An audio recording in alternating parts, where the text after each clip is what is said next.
ya Bwana imeujaza ulimwengu, nayo inaviunganisha vitu vyote, hujua maana ya kila sauti. Haleluya! Ndiyo maneno ya antifonia ya mwanzo katika Dominika hii ya Pentekoste. Neno Pentekoste ni neno la Kigiriki lenye maana ya siku ya 50. Kwa Wayahudi au jamii ya Waisraeli, ilikuwa ni siku iliyoadhimishwa siku ya 50 baada ya Pasaka ya Wayahudi. Kwanza ilikuwa ni siku ya mavuno, lakini baadaye ikapewa maana ya kiroho zaidi kama kumbukumbu ya Mungu kuwapa Waisraeli sheria kupitia Musa katika mlima Sinai. Hivyo Pentekoste kwao ilikuwa ni siku ya agano, siku ya sheria na siku ya utambulisho wao kama taifa la Mungu. Lakini kwa upande wetu wa Kristo, Pentekoste imepewa maana ya kina zaidi. Sio tu kumbukumbu ya sheria kuandikwa kwenye vibao vya mawe, bali Roho Mtakatifu mwenyewe anaandika sheria ya Mungu ndani ya mioyo ya waamini. Ndio maana Mtakatifu Agustino wa Hippo aliwahi kusema, sheria ya zamani iliandikwa kwenye mawe, lakini sheria mpya imeandikwa kwenye mioyo ya watu.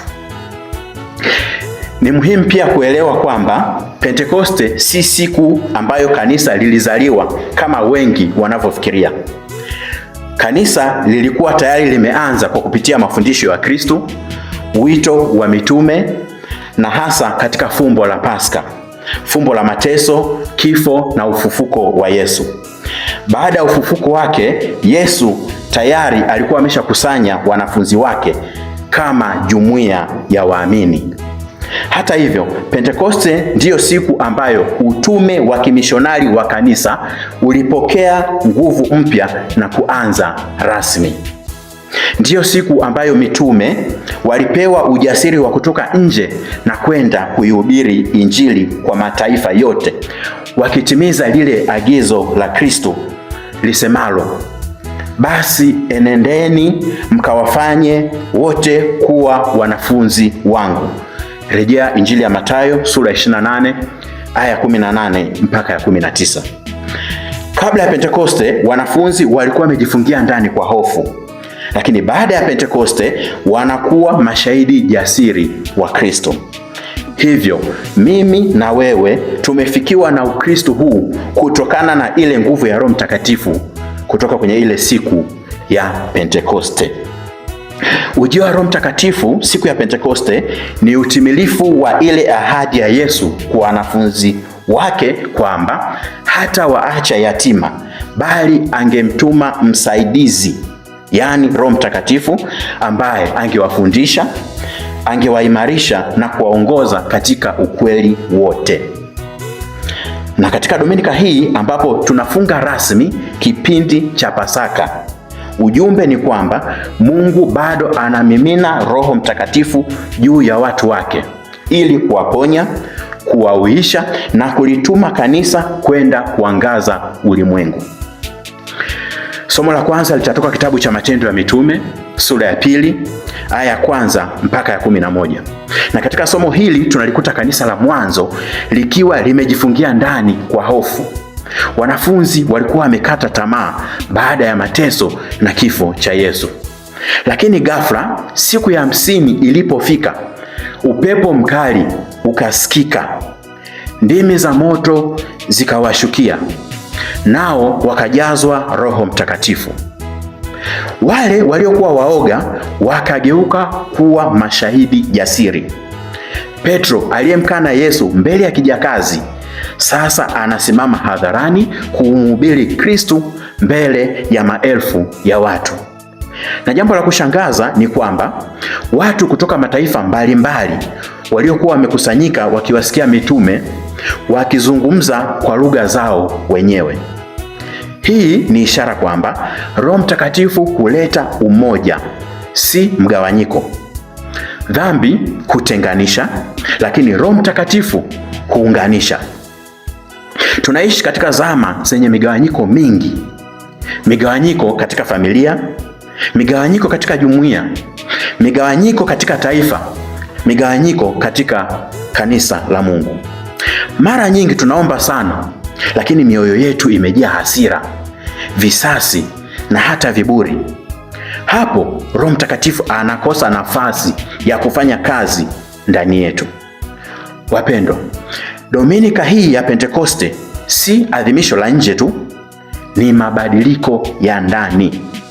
Tujiulize katika Dominika hii, je, ndani yangu kuna moto wa Roho Mtakatifu au kuna ubaridi wa kiroho? Je, imani yangu bado inaishi au imebaki kuwa ya mazoea tu? Somo la pili litatoka waraka wa kwanza wa Mtume Paulo kwa Korinto, sura ya 12 aya ya 3 mpaka ya 7, 12 mpaka 13. Mtume Paulo katika somo hili anatoa funzo kwa jamii ya Wakorinto waliokuwa wanajigamba kwa sababu ya karama mbalimbali. Waliona kwamba karama fulani ni bora na zina hadhi ya juu kuliko karama zingine. Hivyo wakaishia kuwa na mashindano na ugomvi. Mtume Paulo kwa kupitia fundisho hilo anatuonyesha kwamba Roho Mtakatifu hatoi karama kwa ajili ya kujitukuza binafsi, bali kwa ajili ya kujenga kanisa. Anasema kuna karama mbalimbali, lakini Roho ni mmoja. Kanisa ni kama mwili mmoja wenye viungo mbalimbali. Kila mmoja ana nafasi ndani yake. Wapo wanaohubiri, wapo wanaofundisha, wapo wanaoimba, wapo wanaosaidia maskini, na wapo wanaosali kimya kimya. Vyote hivi ni vipaji na vipawa vya Roho Mtakatifu. Lakini tatizo linakuja pale ambapo tunaanza kujilinganisha na wengine. Wengi wanadharau vipaji vyao wenyewe na vipaji vya wengine, labda kwa sababu vingine si maarufu mbele ya watu. Wengine wanatumia karama walizopewa kwa majivuno. Kwa mfano, anayesimama mbele ya watu kuongea kama kiongozi anaweza akajiona kwamba yeye ni bora kuliko yule anayesafisha kanisa. Matokeo yake tunaanza kushindana badala ya kushirikiana. Wapendwa, hakuna Mkristo asiye na karama katika kanisa. Kila mmoja wetu ana nafasi ya pekee katika kanisa. Mtakatifu Yohane Henry Newman aliwahi kusema, Mungu ameniumba nitimize huduma maalum. Amenipa jukumu ambalo hajampa mwingine yoyote. Roho Mtakatifu anataka kututumia kila mmoja wetu kwa namna ya pekee.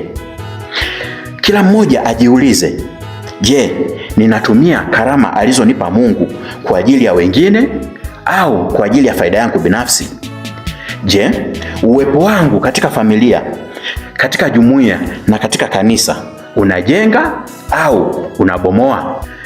Kabla ya Injili katika Dominika hii ya Pentekoste, kanisa litaimba sekwensia ya Roho Mtakatifu. Uje Roho Mtakatifu.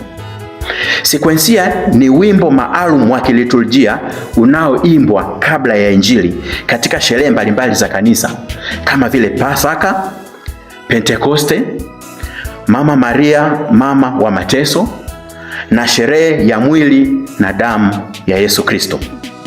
Ni tafakari ya kina inayotuandaa kupokea neno la Mungu kwa moyo wa sala na wa unyenyekevu. Katika sekwensia ya Roho Mtakatifu katika Dominika hii, kanisa linamlilia Roho Mtakatifu aje kama mfariji wa waliochoka, pumziko la wenye taabu, mwanga kwa waliopotea na mponyaji wa mioyo iliyovunjika. Ni sala inayogusa sana maisha yetu ya kila siku. Ndiyo maana kanisa katika sherehe hii linapaza sauti likisema, uje Roho Mtakatifu. Somo la Injili litatoka Injili ya Yohane sura ya 20 aya 19 mpaka 23. Na katika Injili hii ya sherehe ya Pentekoste tunakutana na simulizi la wanafunzi wa Yesu wakiwa wamejifungia ndani kwa hofu baada ya kifo chake. Milango imefungwa, mioyo yao imejaa huzuni na mashaka. Lakini Yesu anakuja katikati yao na kusema, Shalom, amani iwe kwenu. Kisha anawavuvia Roho Mtakatifu. Jambo la ajabu linaonekana hapa. Yesu hafungui kwanza milango ya chumba, bali anafungua milango ya mioyo yao. Tunaishi katika nyakati ambazo kuna watu wanatembea nje kwa uhuru, lakini ndani wamefungwa kwa hofu, majeraha, dhambi, visasi na hata kukata tamaa. Wapo wanaocheka nje mbele ya watu, lakini ndani wanalia. Wapo wanaosali lakini wamechoka moyoni. Wapo wanaokuja kanisani kila Dominika, lakini ndani hawana amani. Yesu wa Pentekoste anasimama leo kati yao na kusema, amani iwe kwenu. Halafu Yesu anawapa mitume mamlaka ya kusamehe dhambi. Hii ndiyo kazi kubwa ya Roho Mtakatifu, ambayo ni kuponya na kurudisha uhusiano wetu na Mungu. Ndiyo maana Shetani anapambana sana na kututenganisha na sakramenti ya kitubio, kwa sababu anajua ya kwamba yule aliyepatanishwa na Mungu ana amani ya kweli. Wapendwa, Roho Mtakatifu anataka kuvunja minyororo mbalimbali ya maisha yetu, lakini tunapaswa kufungua mioyo yetu. Mungu halazimishi kuingia, anaingia tu pale tunapokaribisha. Wapendwa taifa la Mungu, Pentekoste isiwe sherehe ya kawaida tu, iwe mwanzo mpya wa maisha yetu ya kiroho. Dunia ya leo haihitaji Wakristo wa majina tu, inahitaji Wakristo wenye moto wa Roho Mtakatifu. Watu ambao wakiongea maneno yao wanatia uzima. Watu ambao uwepo wao unaleta amani. Watu ambao hawaishi kwa mazoea tu, bali kwa nguvu ya Mungu. Tunapofunga kipindi cha Pasaka kwa Dominika hii ya Pentekoste, tuungane na Mtakatifu Yohane Chrysostom aliyesali, Ee Mungu, ubadilishe ulimwengu ukianza na mimi. Tumuombe Mungu, kama kuna chuki atupe upendo, kama kuna kukata tamaa atupe tumaini, kama kuna dhambi atupe toba ya kweli, na awashe moto ubaridi wetu wa kiroho. Amina. Kristu ndiye tumaini letu.